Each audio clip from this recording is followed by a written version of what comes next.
আসসালামু আলাইকুম রহমতুল্লাহ বরকাতু। জামাতের ডিসিপ্লিন কেমন, চলুন আমরা একজন কর্নেলের কাছ থেকে কথাগুলো শুনি। আসলে ডেমোক্রেসি কাকে বলে আমি কয়েকদিনে বুঝে ফেলছি এই দলের, মানে এত সুন্দর এই দলের সাথে যুক্ত হয়ে ওই মাই গড, সেখানে এমন নীতিগুলো আছে যে স্বয়ং আমিরেরও ক্ষমতা নাই ওই নীতির বাইরে কিছু করা। রাইট। আমির ইচ্ছে করলে কোনো ডিসিশন দিতে পারেন না উনি।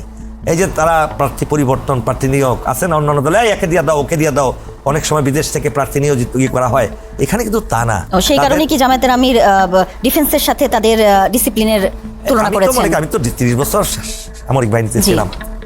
জামাত ইসলামের শিবিরের ডিসিপ্লিন বরঞ্চ আমি মনে করি অনেক ক্ষেত্রে তার চেয়ে কঠিন, অনেক ক্ষেত্রে কঠিন। উনি যে কথাগুলো বলেছেন 100% সত্য কথা বলেছেন, কারণ এটি হচ্ছে জামাতে ইসলাম, যাদের ডিসিপ্লিন খুবই কঠিন এবং এই ডিসিপ্লিনের কারণে জামাতে ইসলামকে সবাই পছন্দ করে। আপনার মতে কথাগুলো কেমন লাগলো দয়া করে জানাবেন, আর ভিডিওটা শেয়ার করে দিবেন যাতে সবাই জানতে পারে।